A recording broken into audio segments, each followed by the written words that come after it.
Nous sommes le vendredi 6 décembre et le Seigneur vient nous rejoindre à travers le chapitre 9 de l'Évangile selon saint Matthieu. Alors on est surpris de l'attitude du Seigneur parce que parfois il laisse les gens crier sans leur donner de réponse. Il avait déjà fait ça avec Marthe et Marie lorsque leur frère Lazare était en train de mourir. Il ne répond même pas. Il ne vient pas tout de suite, il ne répond pas tout de suite à la demande de Marthe et de Marie de venir aider et guérir Lazare. Et là, c'est un peu pareil. Il laisse ces aveugles crier parce qu'il est dans la rue. Sans doute qu'il veut les guérir, mais de façon peut-être un peu plus personnelle, de façon plus intime. Il attend d'être dans la maison pour voir leur persévérance et les guérir. Et c'est très beau parce que pour nous, ça nous apprend le sens de la persévérance dans la prière. On a le droit de crier et on fait bien de crier dans nos prières. J'en vois souvent des personnes qui me disent « Non mais est-ce que ce n'est pas de la révolte de crier ?» Mais non, dans l'Évangile, il y a plein de personnes qui crient et surtout les aveugles qui crient. Parce que parfois la souffrance est tellement forte qu'on a besoin de crier. Et c'est tout à fait légitime. Et il ne faut pas se laisser abattre parce que le Seigneur ne répond pas tout de suite. Et il attend que la foi vienne nous pousser à la persévérance, aller jusqu'au bout, rejoindre Jésus jusque dans sa maison, aller le déranger jusque-là. Et je trouve ça très beau parce que parfois, on s'arrête finalement dans la rue et on voit que le Seigneur passe sans nous écouter alors qu'on a crié, on se dit « bon, c'est bon, moi j'ai lâché l'affaire, il n'a pas voulu m'écouter, eh bien j'y vais pas ». Alors que si on fait comme ces aveugles et qui ont suffisamment de foi pour ne pas se laisser décevoir par le Christ, et si on continue à tambouriner jusqu'à ce qu'on obtienne gain de cause, eh bien le Seigneur se laisse saisir, il se laisse toucher. Mais comme il y va par étapes, le Seigneur nous pose cette question. Il pose cette question aux aveugles, mais en fait, il la pose à nous aussi. Croyez-vous que je peux faire cela? Est-ce qu'au fond de vous-même, il y a assez de foi pour croire que je peux le faire? Est-ce qu'au fond de vous-même, vous n'êtes pas venu voir juste du sensationnel, mais vous êtes venu voir mon amour qui peut se réaliser en vous? Est-ce que vous êtes venu voir juste quelqu'un d'un peu extraordinaire qui pourrait peut-être, on ne sait jamais, nous aider? Ou est-ce qu'on est venu voir le Seigneur du ciel et de la terre qui s'est fait homme et qui va bientôt se faire homme dans la crèche de Noël?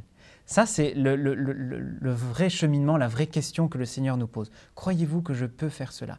Et c'est une question qu'on va pouvoir se poser devant la crèche. Parce que quand on voit un tout petit enfant qui est dans la crèche, dans une pauvre étable, un soir d'hiver, dans la nuit, franchement, on se demande s'il peut vraiment faire quelque chose pour nous, ce petit enfant.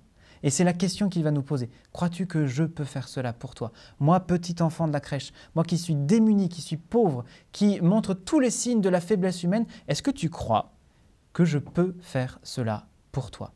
Est-ce que je peux t'ouvrir les yeux? Si on dit « Oui Seigneur, je crois », si on dit véritablement « Oui Seigneur, tu peux le faire », tu as beau être faible, montrer véritablement la pauvreté, la petitesse de l'enfance, je crois que tu es le Messie, le Fils du Dieu vivant, oui Seigneur, je crois, alors là le Seigneur est tout heureux et il va nous répondre que tout se passe selon votre foi.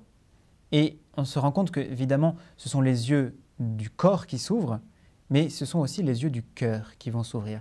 La foi nous fait voir au-delà des apparences, elle nous fait voir véritablement ce qui se passe dans le cœur même de Dieu, elle nous fait comprendre combien nous sommes aimés. Elle nous fait toucher du doigt cet amour dont nous sommes aimés. Évidemment, si on en reste aux apparences, ben on est comme ces aveugles, on ne voit pas combien le Seigneur nous aime. Mais ce que la foi fait en nous, c'est qu'elle nous ouvre les yeux pour nous faire comprendre que nous sommes infiniment aimés. Et là, il y a quoi pleurer de joie. Il y a de quoi pleurer d'être si aimé par le Seigneur. Et même si on n'a pas encore tout compris dans le plan de Dieu, si on n'a pas encore tout compris dans la réalisation de sa volonté, parce qu'on aimerait bien qu'il vienne à nous avec plus de faste, plus de grandeur, et qu'il ne vienne pas comme un petit enfant dans la crèche, eh bien on se laisse saisir, on se laisse toucher par le Christ et finalement on vient vibrer à cet amour dont nous sommes aimés, on vient le recevoir en plein cœur. Et non seulement on se rend compte qu'on est aimé nous-mêmes, mais on se rend compte aussi qu'autour de nous, il y a des gens qui ne savent pas qu'ils sont aimés.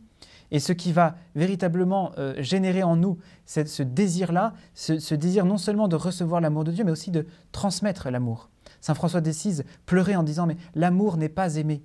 Et c'est précisément peut-être ce qui a poussé ces aveugles guéris qui voyaient, à finalement désobéir au Seigneur et à répandre dans toute la région la bonne nouvelle de la parole de Dieu.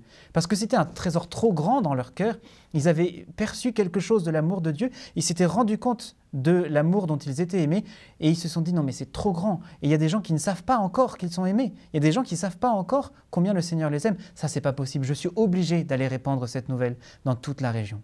Ça c'est véritablement l'œuvre de l'évangélisation.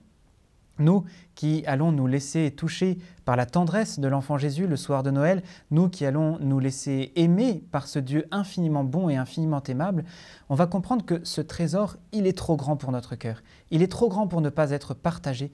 Il est trop grand pour que nous ne rayonnions pas autour de nous de cet amour-là. Et véritablement, la joie de Noël, c'est une joie communicative. Et il faut apprendre non seulement à vivre de cette joie, à en être pleinement convaincu dans la foi. Oui Seigneur, je crois que tu peux me guérir.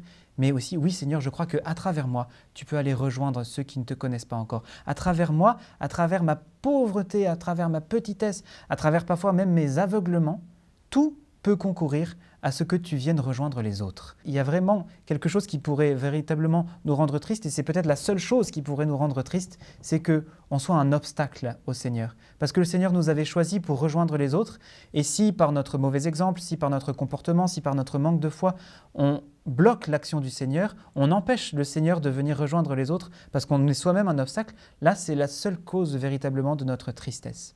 Alors apprenons à être joyeux, mais pas faussement joyeux. Parce que parfois, dans le monde catho, on croit qu'il faut se forcer à sourire, on croit qu'il faut se forcer à être joyeux. Non, il faut se laisser aimer, parce que la seule joie qui vaille, c'est celle de se savoir aimer infiniment. Et la joie, pour qu'elle soit parfaite, elle doit être communiquée.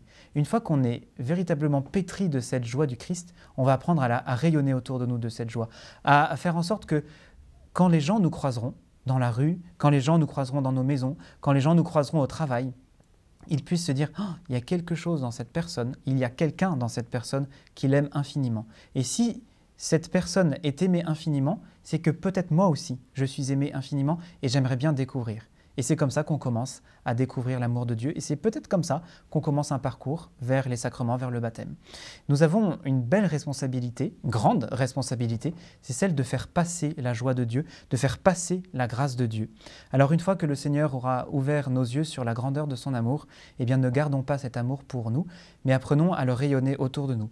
Rien que pour aujourd'hui, si nous rencontrons quelqu'un qui ne connaît pas encore Jésus, apprenons tout simplement, peut-être à lui serrer la main, à lui sourire et à lui montrer quelque chose de l'amour de Dieu.